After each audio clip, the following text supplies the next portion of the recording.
स्वागत है आपका डिजाइन न्यूज के आज के एपिसोड में। पहली और बड़ी खबर सामने आ रही है। मैं यह बर्दाश्त नहीं करूंगा कि मैं अपने पद की गरिमा की रक्षा नहीं कर सका। मिमिक्री विवाद पर राज्यसभा सभापति जगदीप धनखड़ ने कहा, जानते हैं पूरी खबर। मिमिक्री विवाद पर राज्यसभा जगदीप धनखड़ ने कहा, मुझे इसकी परवाह नहीं कि मैं जगदीप धनखड़ का कितना अपमान करते हैं, लेकिन मैं भारत के उपराष्ट्रपति किसान समुदाय अपने समुदाय का अपमान बर्दाश्त नहीं कर सकता। मैं यह बर्दाश्त नहीं करूंगा कि मैं अपने पद की गरिमा की रक्षा नहीं कर सका। इस सदन की गरिमा की रक्षा करना मेरा कर्तव्य है। दिग्विजय सिंह जी, मेरी बात सुन लीजिए। जगदीप धनखड़ की कितनी बेइज्जती करो, मुझे कोई चिंता नहीं है। भारत के उपराष्ट्रपति की, किसान समाज की, मेरे वर्ग की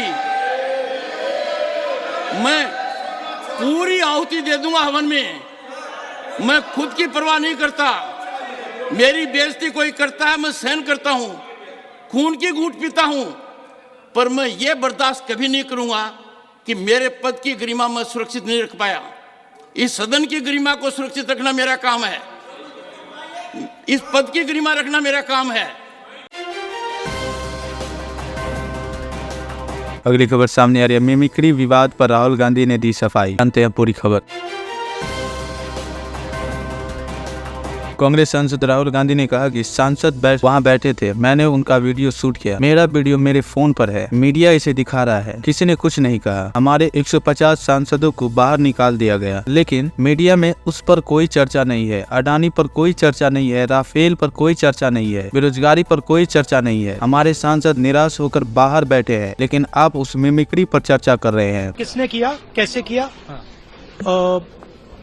वहां पे एमपीज बैठे हुए थे, मैंने उनका वीडियो लिया, मेरा वीडियो मेरे फोन पे है, मीडिया दिखा रहा है, मीडिया कह रहा है, मोदी जी कह रहे हैं, किसी ने कुछ कहा ही नहीं है। अपनी कास्ट भी लिया है सर, किसी ने कुछ नहीं वहां पे किसानों का अपमान किया। नहीं सुनिए, देखिए वहां पे हमारे 150 एमपीज को बाहर फेंक दिया है, ठीक है।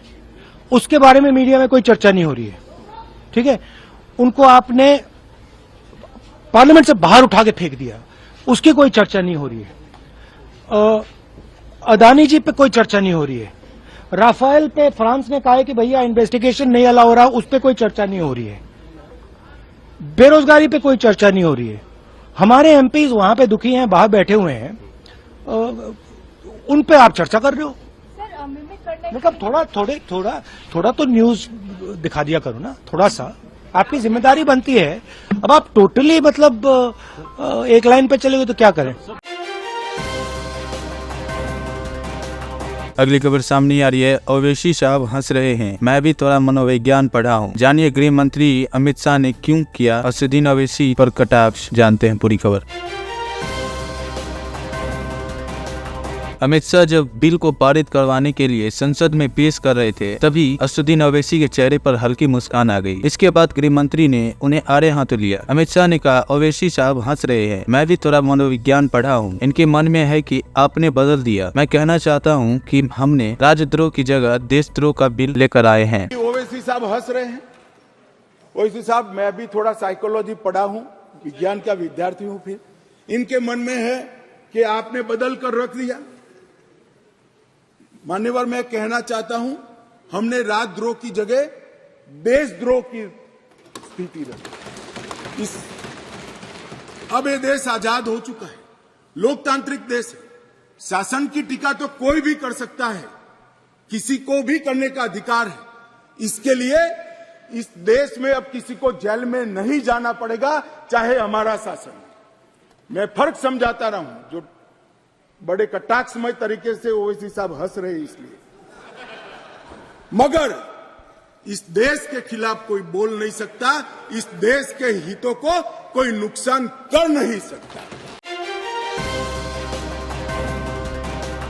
अगली खबर सामने आ रही है। लोकसभा में बहस के दौरान भड़के असदुद्दीन ओवैसी, छाती पीटकर बोले, कहां मारोगे बताओ, जानते हैं पूरी खबर। असदुद्दीन ओवैसी ने इन बिलों पर बोलते हुए कहा कि ये जनता और व्यापार के लिए अविश्वास का मामला है। बोलते बोलते ओवैसी को गुस्सा आ गया और उन्होंने छाती पीटते हुए कहा, बताओ मुझे कहां मारोगे। पूरी खबर के लिए देखे वीडियो। उत्तर प्रदेश में यूपी गैंगस्टर एक्ट में एक चार्जशीट में गैंगस्टर एक्ट लगता। सर आप बताइए फिर यूएपीए का क्या होगा, पीएमएलए का क्या होगा, महाराष्ट्र मकोका क्या क्या होगा, गुजरात के कोका क्या क्या होगा। आप ये सब कानून रख रहे हैं और एक पुलिस वाले को आप ये तमाम कानून की इजाजत देंगे। याद रखिए, जिंदगियां बर्बाद करने का काम आप कर रहे हैं और सबसे बड़ा इसका नुकसान होगा। किसका नुकसान होगा? दलितों का, मुसलमानों का, आदिवासियों का। और वो पॉलिटिकल पार्टीज जो कल आज सत्ता में है, कल नहीं रहेंगे, वो बदले की भावना से काम करते हैं। सर मुझे पुलिस ने पीटा सर, 1999 22 दिसंबर को मेरे सर पर 20 टाके लगे, पीठ से लेकर पैर तक मारा गया। आपको मालूम सर क्या हुआ? तेलुगु देशम की सरकार थी, उन्होंने उन दोनों पुलिस वालों को जिन्होंने मुझे मारा था उनको आईपीएस कन्फर कर दिया। आईपीएस अरे मैं तैयार हूं मरने के लिए। तुम मारोगे क्या? बोलो कहां मारोगे बताओ। अरे तुम कहां मारोगे? तुम्हारी गोलियां खत्म हो जाएंगी, मैं जिंदा रहूंगा। अरे तुम्हारी गोली डरने वाला बैठो तुम, अरे चप्पन देके बैठो तुम। प्लीज आप बैठ जाइए। टेररिज्म का देखिए सर, आप बैठ जाइए प्लीज। यूएपीए का सर मैं खत्म कर, टेररिज्म उनको रोकिए sir. Okay please sit down. हाँ तुम गोली मार सकते, सस्पेंड नहीं कर सकते और कुछ नहीं कर सकते।